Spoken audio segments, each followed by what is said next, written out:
Misunderstandings, and Matriarchy. Chapter 1. The Babysitter. From the Fifth Dimension. The Sterling Estate in Oak Haven, Connecticut, was a place where the air usually smelled of slow-roasted lamb and impending disaster. On this particular Friday evening, the humidity was thick, but the tension inside the kitchen was thicker.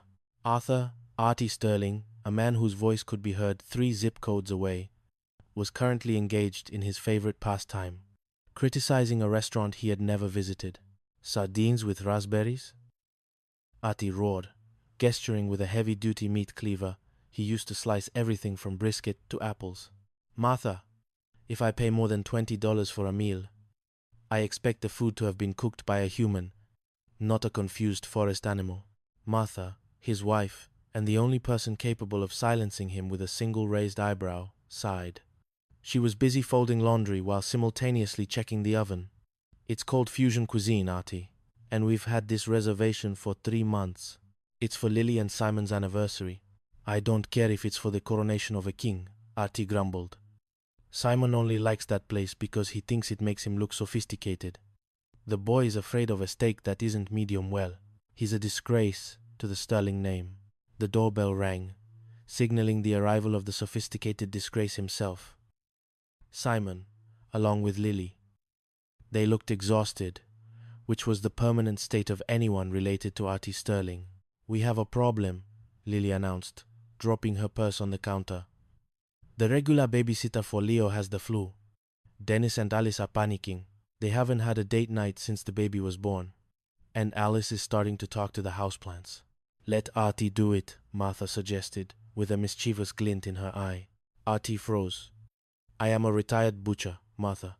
I handle carcasses, not infants. Infants are unpredictable. They don't have a grain or a marble score. Don't worry, Lily said quickly. Aiden is coming over. Simon's face instantly soured. Aiden was a colleague of Lily's, a man who possessed a smile that Simon found suspiciously white and a personality that he described as aggressive kindness. Aiden? Simon scoffed. The guy who sends you 100 photos of his niece every week? The guy who wears a scarf in June? He's a Klimitsuras is a slime ball. He's a nice guy, Simon. He loves babies. Lily defended. He loves babies. He loves babies. He uses babies as a social lubricant to get closer to you. Simon countered, his neuroticism reaching a crescendo. He's an infiltrator. A professional charmer. I don't trust a man who knows the difference between a onesie and a romper. Chapter 2. The Aiden Infiltration. Aiden arrived 30 minutes later, carrying a box of macaroons and an aura of unbearable helpfulness. Artie looked at him like a wolf looks at a particularly annoying poodle. Mr. Sterling. A pleasure, Aiden beamed. I brought these for the house. And I have my first aid certification ready, in case little Leo has any issues. Artie leaned in, his voice a low rumble. Listen to me, son. I know your type. You think you can come in here with your fancy cookies and your knowledge of babies. But let me tell you something. My son-in-law is a butcher, or he would be if he had any spine. If anything happens to that baby, I will find out. Artie, leave the boy alone, Martha scolded, dragging her husband toward the door. As the elders and the anniversary couple headed out to their fusion disaster, Simon lingered. He pulled Aiden aside. I'm watching you, Aiden. If I see a single, unauthorized diaper change on the baby monitor, I'm calling the authorities. Simon, relax, Aiden laughed. I've raised 3 nieces. I know the temperature of milk by the feel of the wrist. I know the dorsal sleep position. I am the baby whisperer. Simon gritted his teeth and followed the others, leaving Aiden alone with the sleeping infant in a quiet house. Or so he thought. Hidden in the shadows of the hallway was Bella. Bella, the family's resident writer, was currently suffering from a severe case of writer's block. To her, Aiden wasn't a babysitter. He was a character study. She watched him from the cracked door of the pantry, scribbling notes in her leather-bound journal. Subject 1. The intruder exhibits high levels of performative empathy. Not the way he checks the baby's pulse every 30 seconds. Possible serial killer? Or just extremely lonely? Chapter 3. The Night of the Crimson Smudge. The dinner at Sardines and Suede was going as poorly as Artie predicted. He was currently staring at a foam-covered scallop like it was an insult to his ancestors. "Is this the food?" Artie whispered to Simon.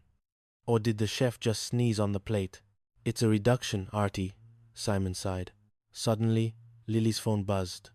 It was a message from the family group chat. A photo. It was Aiden, smiling next to Leo.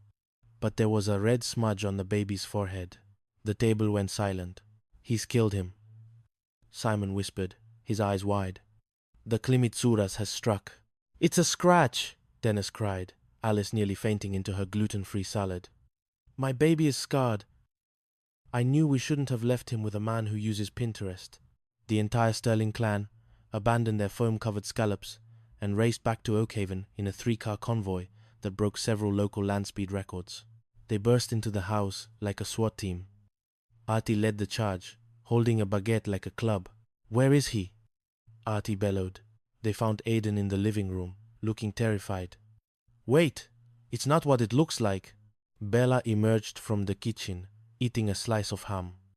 "It was the lipstick," she said calmly. "The what?" Alice gasped, clutching the baby. "I may have sneaked in to check on the baby," Bella admitted. "And I might have kissed his forehead while wearing my midnight crimson shade. It wouldn't come off with a dry tissue, and Aiden panicked and tried to scrub it off, which made the baby's skin red." The tension in the room dissipated, replaced by a profound sense of embarrassment. Aiden looked like he wanted to dissolve into the carpet. "So," Artie said, putting down his baguette. "No blood?" "No blood, sir," Aiden whispered. "I still don't trust him," Simon muttered. Chapter 4. The Great Sterling Purge of 1995. To distract from the embarrassment of the babysitter bloodbath, the family settled into the living room. But Artie wasn't finished. He was still fuming about a dent he had found on his truck earlier that day. It was Monty. Artie pointed a finger at his brother, Uncle Monty, who had just wandered in smelling of cheap cologne and regret. "You moved my truck to go to that Zinger's club again, didn't you?" "I was home all night," Monty cried. "I was painting my bathroom." "Look, I have paint on my hands." "That's not paint, that's foundation," Bella noted, squinting. "You were at the club, Monty. I saw your Instagram story before you deleted it." As the argument escalated, Simon tried to play peacemaker. "Artie, does it matter who dented the truck?" "It's a truck. It's meant to have character." "Character?" Artie turned on Simon.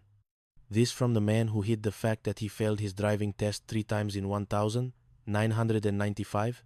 The room went dead silent. Simon pallid. "How did you know that?" Simon whispered. "Lily told me." Artie grinned. "Lily?" Simon turned to his wife. "We had a pact. A blood oath of the Sterling Husband Alliance. He was going to cut off our meat supply." "Simon!" Lily cried. "I had to give him something." The floodgates opened. For the next 2 hours, the Sterling household became a tribunal of ancient sins. "Oh, you want to talk about secrets?" Dennis yelled. "What about the time Dennis pretended to be sick for a month so he didn't have to go to summer camp, but he was actually just playing video games in the attic?" Bella countered. "And what about Artie?" Martha finally spoke up, her voice cutting through the chaos like a laser. "What about the time in 1995 when you were the one who dented the truck and you blamed it on the neighbor's cat?